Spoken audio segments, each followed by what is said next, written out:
Tico bip bip, ouais ça vient de commencer. C'est les cités, ça prend pas la C. Wesh l'équipe, c'est reparti pour une nouvelle vidéo. Et ouais, cette fois-ci j'ai carrément fait une liste parce que c'est une dinguerie. C'est encore une fois par rapport à Dylan Tirelire. En gros, je t'explique vite fait, j'étais en train de faire ma vidéo actu justement pour ce soir, qui va sortir demain à midi, puisqu'en gros ce soir j'ai fait cette vidéo, puisque là c'est un truc de ouf, et je suis tombé justement sur cette dinguerie. Et c'est encore une fois par rapport à Dylan Tirelire, et cette fois-ci Ayem Nour. En gros, ils se sont mariés il y a quelques jours, et ils ont divorcé il y a quelques jours. Vraiment, c'est le mariage et le divorce le plus rapide que j'ai vu de ma vie. C'est un truc de ouf. On vient tout juste de se marier.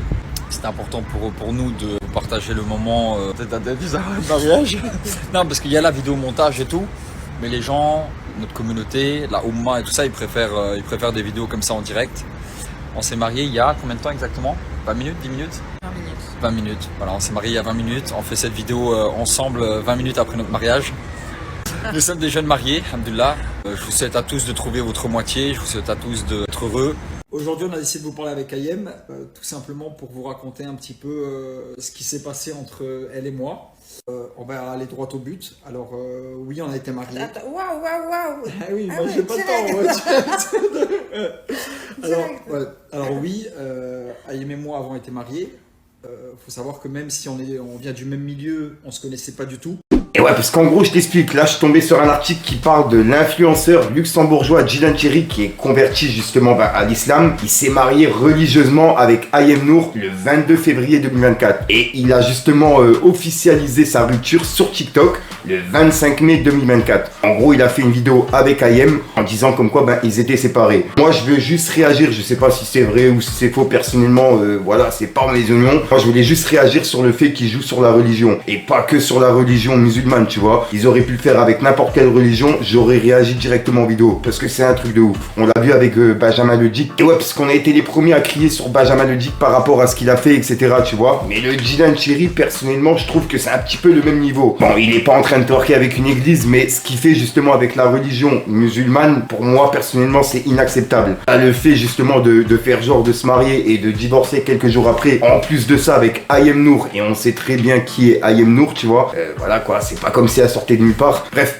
moi personnellement je peux pas accepter et c'est pour ça que j'ai fait cette vidéo directement. Et j'ai vu plein de personnes réagir sur les réseaux et il y a des personnes justement qui n'étaient pas d'accord avec ce qu'il a fait, tu vois. Le fait de jouer justement avec la religion et de jouer avec le mariage. Faire genre que tu te maries et quelques jours après tu divorces par rapport à la dot, etc. C'est un truc de ouf. Vraiment c'est un truc de ouf. J'arrive pas à comprendre. Et ouais, parce qu'en plus c'est pas comme s'il avait fait une seule polémique dans sa carrière, hein. Il en a fait plusieurs que j'ai écrit sur cette liste là. Et il y en a d'autres à mon avis que j'ai oublié. C'est même sûr et certain. Il faut pas oublier qu'il a joué au moment du tremblement de terre en Turquie. Il a été carrément sur des décombres. Il a fait une sorte de reportage qui était vraiment bizarre. Il y a même les personnes justement qui l'avaient accueilli, qui s'étaient plaints de lui en fait, tu vois. Le mec, il était juste venu prendre des images et faire son buzz et c'est tout. Donc, il avait un confort terrible et il racontait n'importe quoi dans ses vidéos. Et voilà, je vous présente ma chambre de ce soir. Soyez le bienvenu, soyez pas timide. Là, il y a mon lit, ma couverture, mon sac à couchage. Je vais ouvrir ça, je vais dormir là-dedans. Oh, je suis en train de souffrir, mais je vais souffrir cette nuit. Mais c'est pour la bonne cause et faut pas oublier qu'il y en a des qui dorment comme ça depuis maintenant plusieurs semaines. Du coup, voilà. Et après, il vous a demandé d'aller à l'hôtel. Une fois qu'il avait fini la vidéo, il s'est filmé en disant il fait très froid dans les tentes, je vais dormir là. Une fois que la vidéo a été terminée, il a voulu aller à l'hôtel et vous lui avez dit non, tu as fait une vidéo comme quoi tu dormais là, tu restes ici, on ne t'emmènera nulle part. C'est ce que vous m'avez dit. Hein. Oui. C'est exact. Oui. En gros, il se permettait de monter sur les décombres, de se filmer, de mettre ses images sur TikTok avec une musique en fond pour toucher les gens. Il filmait justement des animaux qui étaient pris au piège, qui pouvaient plus s'en sortir, tu vois. Il mettait ça sur TikTok. Il y a plein de choses comme ça qui ont fait que... Et il n'y a pas que ça. Il y a aussi la cagnotte à Madagascar. Ça, je l'ai noté vraiment en gros, parce que ça, c'est un truc qui m'a choqué. Il y a peu de personnes justement qui en reparlent. Cagnotte, soi-disant, au Sénégal, j'avais fait une cagnotte, j'avais volé le Sénégal du coup, parce que l'argent était pour le Sénégal. J'ai fait un interview déjà sur ça, mais vu que B2O, il lâche des vieux interviews, des vieux dossiers de certains cassos, il les met en plein jour, il y a des gens qui se posent des questions. À l'époque, j'avais fait une cagnotte, les amis, j'avais appelé la cagnotte pour nos enfants. J'avais récolté 18 000 euros, ou 19 000 euros, non 17 000 euros, hein, bref, un truc comme ça. Et la cagnotte s'appelait pour nos enfants. J'avais pas encore d'association. Si j'avais volé les 17 000 euros, ce qui est vraiment, pour ma part, voilà... pas grand chose. Ensuite, tu remets en cause une chaîne de télévision qui a fait un reportage par rapport à toi, tu vois, qui a justement fait une enquête, etc. et qui ont justement sorti un reportage qui déclarait que tu avais détourné 600 000 euros. Donc toi, tu arrives à justement dire comme quoi c'est 17 000 euros et pas 600 000 euros. Il y a une grosse différence quand même. Parce qu'en fait, à Madagascar, il a fait genre de utiliser les fonds de la cagnotte pour faire des choses à Madagascar. Mais ce qui a été fait là-bas ne vaut pas les 600 000 euros de la cagnotte. Donc il y a de l'argent qui sont partis comme ça dans la nature, tu vois, et qu'il n'a pas prouvé dans la vidéo. Moi, personnellement, c'est comme ça que je l'ai ressenti. Et il n'y a pas que moi. Il y a plein de personnes qui ont réagi en vidéo, en commentaire, etc. et qui n'ont pas compris son reportage, en fait. Tu vois, il y a des choses qui sont vraiment incohérentes. La table des soleils toute la journée, C'est dur, hein. Ah, c'est dur, hein. Ouais, c'est dur. C'est dur. Et c'est des mamans, elles ont des enfants et tout. Oui, c'est la famille. C'est la famille, ouais. Ouais. Ça, c'est l'avantage ici, là, ils ont travaillé à la famille. C'est ça. Ouais.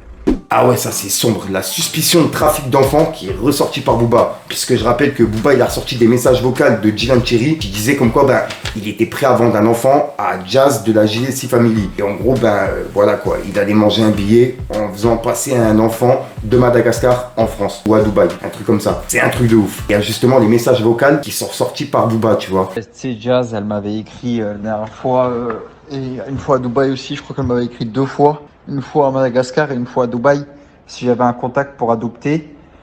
Moi, je peux faire en sorte qu'elle adopte, tu vois, on en parle. Ou alors, je deviens le premier influenceur à adopter, parce qu'ils trouveront jamais de solution, parce qu'ils font pas de voyage humanitaire. En tout cas, pas comme moi je l'ai fait. Ou alors, je leur donne enfin, tu vois, je fais en sorte de leur demander 100 000 euros. J'avais pensé 100 000 euros minimum, hein. C'est vraiment le minimum. Et je leur dis, ouais, venez à Madagascar, et ils me donnent 100K, et moi je fais tout pour eux pour qu'ils puissent adopter et du coup sauver un enfant. Dis-moi ce que t'en penses. Ouais, après il y avait les deux choses, c'est le fait, déjà, je prends un gros billet, et de deux, bon, je le dis pas, je dis voilà, je dis pas que c'est pour moi, hein. Je dis qu'il y a à peu près 150 000 euros de documents à payer, à régler avec les avocats, les ci, les ça, alors que je prends tout dans ma poche. Et l'autre chose, c'est que ça sauvait un enfant, tu vois. Voilà, c'était les deux trucs là. C'était positif. Ah là là, et ouais, ça aussi, ouais. Plus j'avance en fait, plus je me dis il y a des dingueries. Il y a aussi la vente de pilules pour les personnes qui sont atteintes contre le cancer. En gros, il avait vendu des pilules cancérigènes entre guillemets. Il faisait de la promotion par rapport à ça. Et c'est encore un truc, voilà quoi, qui n'était pas prouvé et qui n'était pas certifié. Et c'est pas sur Snapchat justement qu'on trouve ce genre de choses. C'est chez le médecin directement et pas chez Dylan Cherry sur Snap. Bref, et ça a fait polémique il y a quelques années, ou voire même, je sais plus, quelques mois ou quelques années. Une City, ils ont quelque chose qui guérit les cellules cancérigeuses. Et t'es pas revenu sur les AirPods justement que t'as détourné par rapport aux fausses pubs que tu faisais sur Snapchat, par rapport à un site, etc. qui était justement ton propre site en fait. C'est toi qui gérais le site et qui arnaquait les gens derrière. Et sans reparler du délire de Dubaï Porta-Potty, comme quoi justement ton nom il était dans la liste. Tu vois, t'avais bien mangé du caca, enfin d'après la personne qui avait mis justement la liste. Mais en 2 jours là, par exemple, on a monté un mime, la meuf elle a fait 700 000 abonnés sur mime, tu vois. C'est abusé. Ça veut dire que voilà, en fait on veut sauver les pubs, de faire les pubs. Et du coup, en fait, c'est que du virtuel. Comme ça, on sauve beaucoup de monde. Wallah que c'est vrai. Je me suis posé la question même un jour d'être max sur mime. Ça, on en avait parlé en vidéo. Puis voilà quoi, et ouais, sans oublier aussi la fille qui s'est fait frapper chez lui. Je suis désolé, ça j'allais oublier. Il y a une fille qui s'est fait frapper chez lui à Dubaï et il y a une vidéo justement qui était ressortie. Et il rigolait justement, il me semble que c'était avec Ahmed Taï, etc. Tu vois. Il était complètement mort de rire et ça se passait chez lui. Et il avait expliqué comme quoi la meuf elle était partie loin, qu'elle était bourrée, etc. Bref, ça n'excuse pas. On n'est pas là à frapper une femme parce qu'elle est bourrée. Et lui justement, il a excusé ça en vidéo par rapport à ça, en disant comme quoi cette meuf là elle était bourrée, c'est pour ça qu'on l'a frappé. C'est ce qu'il avait dit en vidéo. C'est une dinguerie. On vient tout juste de se marier. C'est important pour nous de partager le moment de mariage. Aujourd'hui, on a décidé de vous parler avec Ayem, tout simplement pour vous raconter un petit peu ce qui s'est passé entre elle et moi. On va aller droit au but. Alors, oui, on a été mariés. Waouh. Ah oui, moi j'ai pas le temps. Dites-moi dans les commentaires ce que vous en pensez. Je tenais à réagir justement par rapport à tout son délire là, le délire de je me marie, ensuite je divorce, etc. pour moi, je peux pas laisser passer. Que tu te maries, que tu divorces, ça c'est ton problème. Par contre, que tu te maries, que tu divorces religieusement, ça c'est un autre problème. Et personnellement, j'arrive pas à accepter, tu vois. La religion, c'est pour ça en fait, tu vois. On n'est pas censé savoir si t'es musulman, si t'es chrétien, si t'es athée, etc. Normalement, c'est pour soi. Après, je critique pas tout le monde, tu vois. Ceux qui le font bien, ils le font bien. Mais les personnes comme Djilan Thierry, après tout ce qu'il a fait, tu vois, tout ce que je viens de vous remémorer dans cette vidéo, je peux pas laisser passer.